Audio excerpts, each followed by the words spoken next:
بيبدأ الأنمي بواحد غريب قوي وكان عمال يقول إنهم مش آلات ولا حتى بشر وبيكبروا عن طريق الحب اللي بيديهولهم صاحبهم. بس يا ترى هو الولد ده قصده إيه بالظبط؟ وهنا لازم أعرفكم بكوتارو اللي بيكون كسول جدا ومش عايز يذاكر، وبيجي بطل قصتنا هازوكي وبيضرب كوتارو وبيقوله إنه لازم يذاكر لأنه وريث عائلة إيزومي المستقبلي. شكل الاتنين دول صحاب من زمان قوي. خليني أقول لكم عن قصة التقاء البطلين دول اللي بتكون في منتهى الغرابة. الحقيقة هي ان هازوكي مش بشري، وان كوتارو لقاه في مكب نفايات لما كان عنده 8 سنين بس، وافتكر ساعتها انه لعبة، بس طلع في الحقيقة منتج واسمه الطفل الهجين. والمنتجات الغريبة اللي شبه البشر دي متاحين للأغنياء فقط، وبيعتمدوا على الحب اللي بياخدوه من أصحابهم علشان يكبروا. وكوتارو بيقول ان التعامل مع الطفل الهجين بيكون صعب جدا، ولما بدأ يتحرك لأول مرة كان كوتارو فرحان جدا وكان بيلبيله كل طلباته. بس طبعا بنشوف حاليا ان الوضع اتغير والأدوار بقت بالعكس، وبنشوف ماضي الطفل الهجين هازوكي وانه اترمى مرتين في الشارع قبل ما كوتارو يلاقيه، وحتى بعد ما كوتارو لقاه اهله رموه في الشارع برضه عدة مرات. بس كل مرة كان بيجي كوتارو وبيحاول يرجع هازوكي للبيت، وبنعرف ان هازوكي طيب جدا وبيساعد كوتارو علشان يقدر يخليه وريث عائلته. وفجأة هازوكي بيقع وبيفقد الوعي من دون اي سبب، وبيضطر كوتارو ياخده لشخص غريب جدا، والشخص ده في الحقيقة هو صانع للأطفال الهجينة، وبيطلب منه كوتارو انه يشوف حالة هازوكي وسبب فقدانه للوعي. وبيستغرب جدا الشخص ده وبيقوله انت جبت المنتج ده منين؟ مستحيل واحد عبيط زيك يكون عنده حاجة ثمينة زي دي، انت اكيد سرقه من حد تاني. ولكن كوتارو بيتعصب جدا وبيقوله انه مش حرامي وانه من عيلة كبيرة قوي، وانه لقى هاروكي في صندوق القمامة مش اكتر. وبيقرر كوتارو انه ياخد هازوكي ويمشي لانه اكيد الراجل ده مش هو اللي صنع هازوكي. بس هازوكي بيأكد له فعلا ان الراجل الغريب ده هو اللي صنعه. ساعتها صانع الطفل الهجين بيقول لهازوكي اخلع ملابسك علشان هبدأ افحصك، وبيتصدم جدا لما بيلاقي رقم تحت ودان هازوكي واللي هو 0001، وده معناه ان هازوكي هو اول طفل هجين اتصنع، ومستحيل حد يقدر يلاقي زيه دلوقتي في اي مكان. ده كمان بشرته اتحولت تقريبا زي بشرة البشر، وصانع الطفل الهجين اول مرة يشوف تحول غريب جدا زي التحول ده، ولكنه بيكون عايز ياخد هازوكي علشان يعمل عليه ابحاث ويشرحه. وطبعا كوتارو بيتعصب جدا وبيقوله انه جايب هازوكي علشان يصلحه مش يشرحه، ولكن بيصدمه الراجل الغريب ده وبيقوله ان اللي زي ده ما ينفعش يتصلح ابدا، بالذات بعد ما اتغيرت اجزاء جسمه، لان جسمه عبارة عن خلية كبيرة وبدأت الخلية دي تتعفن جواه. وبيتضايق كوتارو جدا وبيقوله انه هيعمل اي حاجة علشان هازوكي يتصلح، ولكن صانع الاطفال الهجينة بيتريق عليه وبيقوله انت تروح تشتري لك واحد جديد احسن. بس كوتارو في الحقيقة مش عايز اي حد تاني وناوي يعمل المستحيل علشان يعرف ينقذ هازوكي. ولما صانع الاطفال الهجينة بيشوف اصرار كوتارو بيقوله انه محتاج قطرة القمر اللي مدفونة بزاوية 90 درجة تحت نقطة المنتصف بين الكنيسة اللي في الشاطئ والنجمة الشمالية، والقطرة دي هي الوحيدة اللي تقدر تساعد هازوكي علشان ما يموتش. وكمان بيقوله الراجل الغريب ده ان هازوكي قدامه اسبوع واحد بس،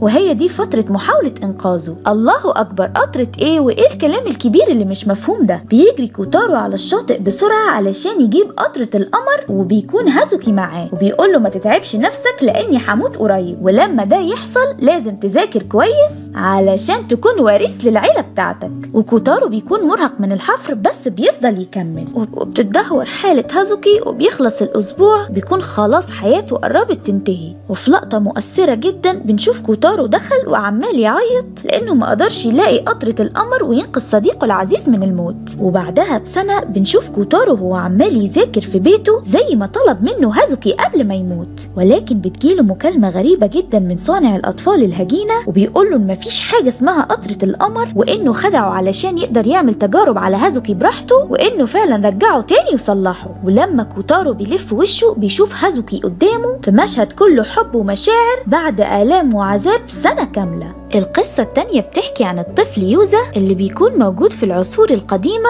واللي بيحاول يقيس طوله، وبيجي بطل قصتنا إيتا وبيسأل يوزا وبيقوله انت ليه واقف على أطراف رجلك؟ ويوزا بيرد عليه وبيقوله انه بيعمل كده علشان يحاول يزيد في طوله، ولكن إيتا بيقوله انت طولك كده مش هيزيد ولا حاجة والأفضل تستنى لحد ما تكبر. وبنعرف ان يوزا هو طفل هجين وإيتا هو الملك بتاعه، وبيكون يوزا نفسه يكبر بسرعة علشان يبقى قوي زي إيتا، بس بيفتكر انه ممكن يكون إيتا مش بيحبه أصلا، علشان كده يوزا ما كبرش لحد دلوقتي. وبالليل يوزا بيشوف ضوء غريب جاي من الحديقة وبيلاقي أزهار وإيتا بيكون موجود هناك، ولكن إيتا بيكون زعلان ويوزا بيحس انه عايز يكبر بسرعة علشان يتكلم مع إيتا ويفهم هو زعلان من ايه ويقدر يساعده بدنيا، او على الاقل يتكلم معاه وخلاص. وبيجي الخادم لإيتا وبيقول له انه جات له رسالة تهديد تانية مكتوب فيها انه هيتقتل الشهر ده، وساعتها بيرفض إيتا انه يبلغ الشرطة وبيقول ان عايز يكفر اخطائه بنفسه. ومع الايام فعلا بيبدأ يوزا يطول وبيروح مع إيتا علشان يشتري هدوم جديدة، وإيتا بيكون مبسوط جدا وسعيد بنمو يوزا وبيمشوا مع بعض في السوق. ولكن السعادة دي مش هتدوم لانه بيهجم عليهم مجرم بسيف وبيجرح إيتا فعلا. ولكن الغريب في الموضوع ان إيتا بيكون واقف ثابت في مكانه ومش بيحاول يقاوم. ولما المجرم بيهجم عليه تاني هنا إيتا بيفتكر المعركة اللي حصلت زمان بقيادته، وان في عدد من المواطنين والجنود ماتوا في المعركة دي، علشان كده هو دايما حزين وبيلوم نفسه على موتهم. ومن ساعتها وهو بيحاول يدور على العائلات اللي رجالتهم ماتت في المعركة علشان يحاول يساعدهم ويعوضهم. والبعض من العائلات دي بيكونوا فاكرين ان إيتا هو السبب في موت اهلهم زي المجرم اللي هجم عليه من شوية. إيتا بيكون مصاب ويوزا بيحس انه السبب في كل اللي بيحصل، لانه لو ما كانش كبر واحتاج هدوم جديدة ما كانش المجرم ده هجم عليهم. وبتمر الايام وعلشان وضع إيتا والخطر اللي بيحوم حواليه بيقرر انه يرجع يوزا لصانع الطفل الهجين، وبيطلب منه يجمع حاجاته ويمشي وما يرجعش هنا تاني ابدا. وبيعيط يوزا وبيقول له انه مش عايز يمشي وعايز يفضل معاه، ده كمان بيترجاه وبيقول له انه محتاجه علشان يعرف يكبر. وبعد فترة من الزمن بنشوف إيتا ويوزا بيتكلموا في الحديقة بعد ما يوزا كبر وبقى يقعد يتكلم مع إيتا ويشيل عنه الحزن والزعل بعد ما كان إيتا هيتخلى عنه. ودي نهاية القصة التانية. القصة التالتة بتحكي عن 3 أصحاب قريبين جدا من بعض، سيا وكورو وتسكو، أصحاب زي الإخوات بالظبط وكمان ساكنين جنب بعض. وبيكون تسكو هو الوزير الجديد اللي لسه متعين وبيسخر منه كورو علشان منصبه ده. وبتكون البلد اللي عايشين فيها متدهورة جدا بسبب مجموعة من الناس اللي اتمردوا علشان عايزين الحكم يبقى امبراطوري، والناس اللي اتمردوا دول هم عشيرة تسكو، والبلدان التانية اعتبروهم متمردين ومجرمين، علشان كده هيحصل حرب ما بينهم قريب جدا. وبيكون تسكو مش واثق من نفسه اصلا ومش شايف انه ينفع يبقى وزير للبلد دي، بس بيجي كورو بيقول له انه من عيلة كبيرة وانه هو ده السبب الوحيد اللي خلاه ياخد المنصب ده، مش اكتر من كده. وبنشوف كورو وهو بيصنع العرايس وتسكو بيستغرب جدا من اللي صاحبه بيعمله. بيقول له كورو ان ده المشروع الجديد بتاعه وهو عبارة عن دمية لو اديتها الحب الكافي هتكبر وتنمو. ولكن تسكو بيكون مش مصدق في التخاريف دي وبيقول ان ده مستحيل يحصل اصلا. وبتكون الدمية اللي بيصنعها كورو شبه صاحبه تسكو تماما. وبتمر الأيام وبيجي وقت المعركة ضد عشيرة تسكو والبلدان التانية، وبيتقسموا ل3 مجموعات وكل واحد من الأصحاب ال3 بيكون قائد لمجموعة. ولكن تسكو بيكون خايف جدا من المواجهة وبيقول لصاحبه كورو إنه نفسه يرجع من المعركة عايش وبس.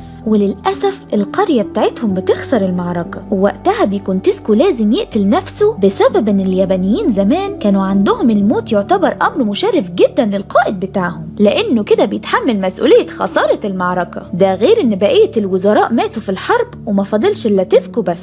ولكن صديقه العزيز كورو بيقرر انه يموت نفسه بدل تسكو، بس الملك بيقوله ان موته ملوش اي قيمة عندهم اصلا. وفعلا بيتحدد ميعاد اعدام الوزير تسكو واللي هيكون بكرة على طول. وبيحاول يدور على صاحبه علشان يلحق يودعه، ولكن الحراس كلها بتمنعه، لكنه بيدخل بالعافية لصديقه العزيز. وبيروح كورو بسرعة ليه وبيكون مصاب ومش عارف يمشي. وهناك بيتكلموا الصديقين فين ويسألوا عن صديقهم الثالث اللي إصابته كانت بليغة جدا لدرجة إنه فقد كامل قواه العقلية وما بقاش يعرف يتكلم. الكل اتصاب بطريقة بشعة جدا في الحرب العنيفة دي، وبيبدأ كورو يقول لصاحبه الوزير إنه عايز يتسجل في التاريخ كالوزير اللي قتل نفسه علشان شرفه، وهو ده اللي همه وخلاص. أهم حاجة عنده إن الناس تقول عليه إنه بطل، بس هو ما فكرش في الناس اللي هتفضل زعلانة عليه ومفتقداه، وإن كورو هيفضل يتألم ومش هينساه طول حياته. وبيعيط تيسكو الوزير وبيقول لصاحبه إنه دايما بيكرهه وكان بيهزقه وبيستهزئ منه طول الوقت، بس هو ما يعرفش حقيقة مشاعر كورو ليه. وفي تاني يوم وقبل موعد الإعدام كورو بيسمع من الناس إن تيسكو انتحر ومات، وهي دي كانت رغبته. وكورو لما بيعرف بيمشي وهو منهار تماما وبيدخل غرفته وبيكون فاقد كل مشاعره لأن صديقه العزيز انتحر. وفجأة بتقع العروسة اللي كان بيصنعها واللي كانت شبه صديقه العزيز تيسكو، وبتعدي السنين وبنشوف إن صاحبهم سيا اتعالج وقدر يعيش، وكان بيدور على كورو بقاله فترة طويلة جدا وأخيرا لقاه. وبيعرف إن كورو قرر يعيش بعيد عن القرية مع دمية شبيهة بتيسكو وهو صغير بالظبط، ولكن الدمية دي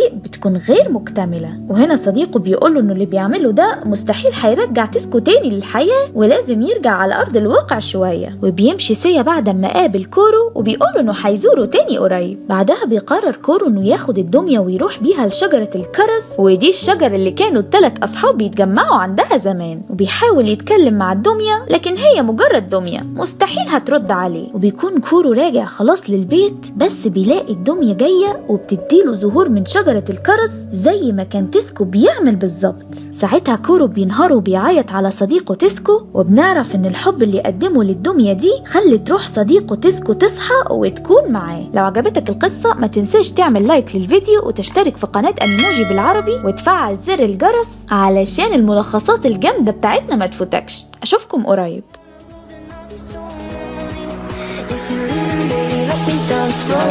Let me down.